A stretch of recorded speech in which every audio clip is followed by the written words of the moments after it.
Hi, welcome to Talking with Famous People. My name is Zachary. I'm an INTP, and in this video I'm recording in my car. I don't normally do this, mostly because I really don't know how the mechanics work with this. I don't know how Eric does this shit, but I'm going to pick up Faith right now, so I thought I may as well make a video while I'm at it, talk about some things. So recently I've been reading through Martin Heidegger's Being and Time, and the book pretty much talks about how a lot of our presupposed notions of ontology actually miss an important question, and that is what exactly it means for something to be. So when you say, when you ask the question, what is being, you don't know the answer to the question necessarily. I mean, you can define being in the various ways in which it manifests itself, but you don't really know what being is. However, in the question, what is being, you do know what is means. You have a criterion by which you adjudicate substance or essence and its particular manifestations as different expressions. So it's really been interesting to read, but that's not really what I want to talk about the video. I just kind of was giving like a little preface, but Heidegger, I'm reading Being and Time, and I'm reading how the guy's goal was pretty much to go through and just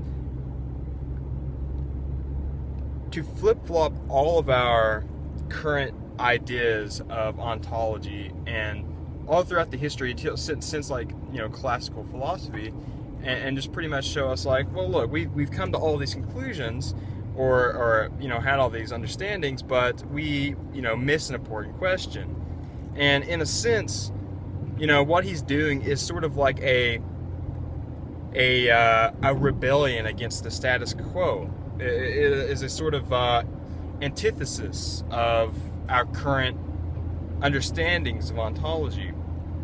And in reading about Heidegger, I found that, or it is to my understanding, that he gave some pretty infamous lectures on particular subjects. And one of those was on the Republic, and he is infamous for apparently giving lectures on the Republic, Plato's Republic, that is, and never getting past.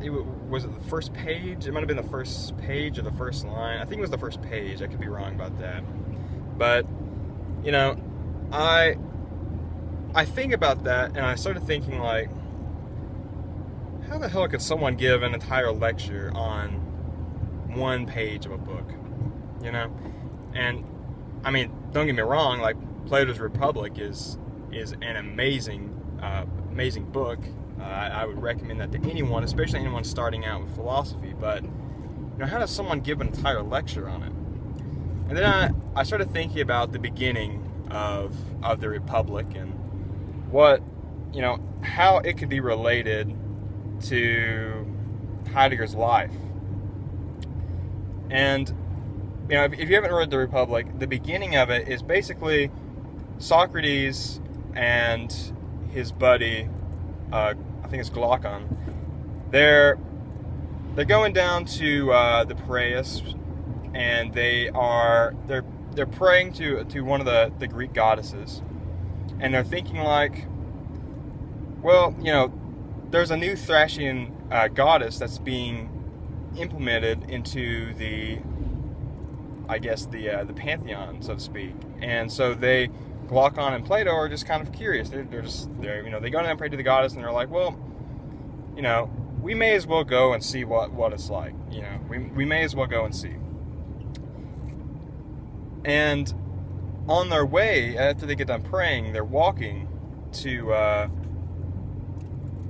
the town, and this slave boy comes up behind them, and he's like, my master commands you to stop. He wants to speak with you. And so Socrates and Glock are like, okay, well, who's your master? And then they turn around, and it's Polemarchus, and I think that's how you pronounce the name, Polemarchus and Thrasymachus, I think that's their names. I probably mispronounced it, but anyways, so they come up and they're just like, where are you guys going? Like, why are you leaving for? And then they're like, oh, well, we're going to go see the new goddess. And they're like, okay, well, you can do that, but you have to prove stronger than us. You've got to be stronger than us, or we're just going to physically stop you from going. And then Socrates and Glaucon are like, well, I mean, can't we convince you through like reason that you'll let us go? And they're just like, not if we won't listen. And it's sort of like, playing around. I mean, they're not obviously going to like beat the shit out of Socrates and Glaucon or whatever, but they say that they're like, pretty stronger than us. Things are the way they are right now, and if you want to change them, if you want to go into this new area, we're not going to let you. Because we just don't accept that. We're not going to let you do that. And what was I saying? Okay, so the beginning is just really evident of like, okay, one more thing. He says, we're not going to let you, and then even if you try to convince us for a reason, we're not going to listen. But he says, besides, look, if you go, you're not going to get to participate in the horse race. And he's like, what's that? Like Socrates is just like, well, what the hell's that? Is that where people ride around on horses and pass torches to each other? And Polemarchus is like, yeah, that's exactly what it is. And you have to keep in mind, the Republic is a piece of philosophical work.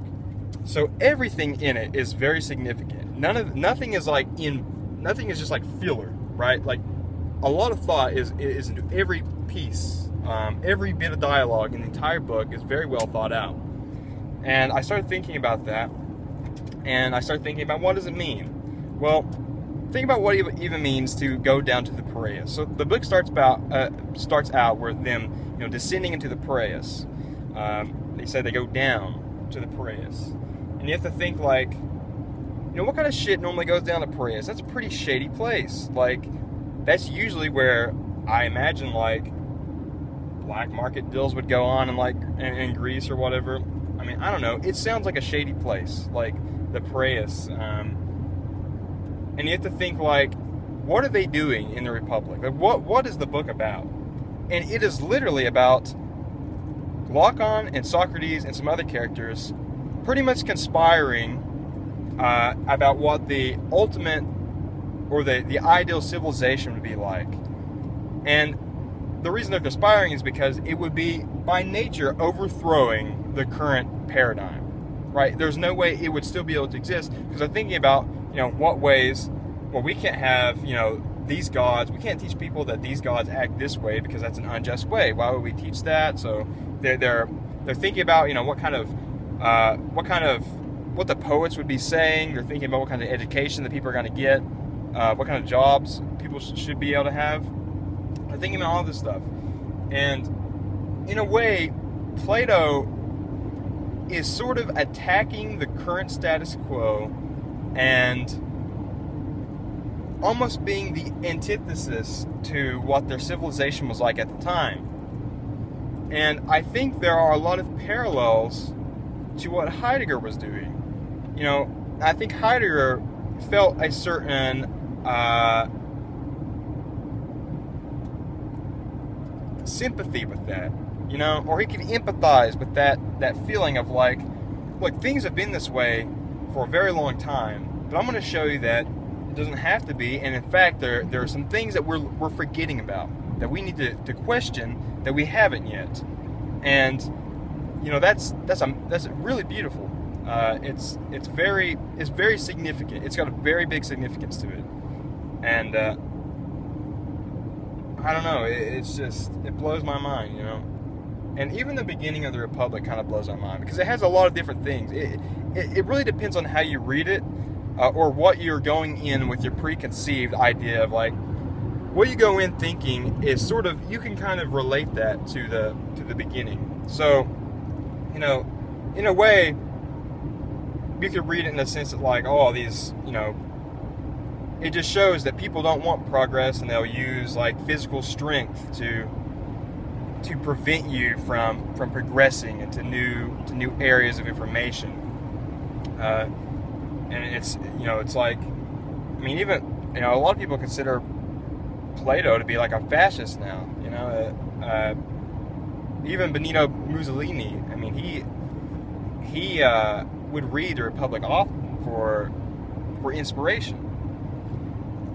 But there's also another way you can look at it. You can look at it in the sense of like, okay, now the strong like men don't want us to progress. They don't want us to find out more information or think about how things should be.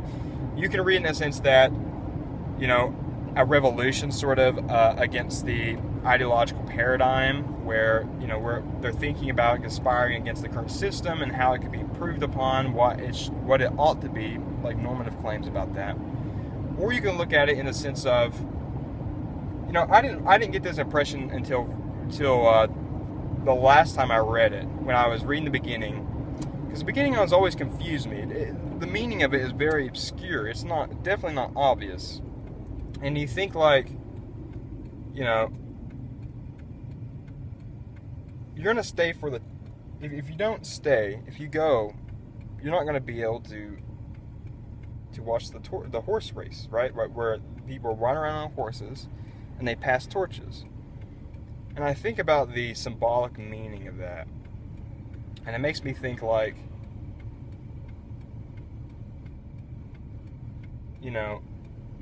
the stories, the traditions that we have in our modern day age, or I guess in our modern age now, they're widely different than how they were in Greece. But at that time, the traditions that were going on in Greece, you have to think like, civilization didn't come out of nowhere, right? Like people founded civilization. There was a directive authority that made shit happen. Whether that be through like most likely it was warriors. So civilization didn't just accidentally happen. And then over time, the traditions were built around certain higher ideals, such as the way a warrior ought to act, the way a citizen ought to act, stuff like that. And the impression I got when I read the horse racing thing again was that,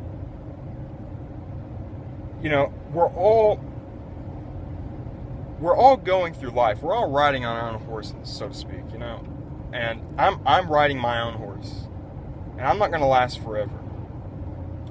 I will probably not find any concrete answers about anything for the rest of my existence. Like, I can make progress, but I probably won't come to any profound understandings of the nature of the universe by the end of it, by the end of my life. But that's not the important part. The important part is to keep the torch lit. The important part is to try as much as I can and gain a deeper understanding as much as I can, and then leave that behind for anyone who could benefit from that. And that is the essence of keeping the torch lit. It is keeping the torch of understanding, of growing knowledge and progressing understanding. And I'm not going to last forever, but my contributions to the world, my contributions to society, those things will. And if I can develop or help add to our current, system, if I can help contribute knowledge to our current understanding, our universal understanding, then that has a perennial nature to it. That will last forever. Well, as long as the human race exists, but that is something that is everlasting. That's something that's perennial. And that's the important part, not the, trying to find a deeper understanding in this life. Although that's obviously the directive here, but it's all about keeping the torch lit for all of us, because we're all in this together, Like, we're all humans. We're trying to develop a concrete understanding of the world. So yeah, thanks for watching.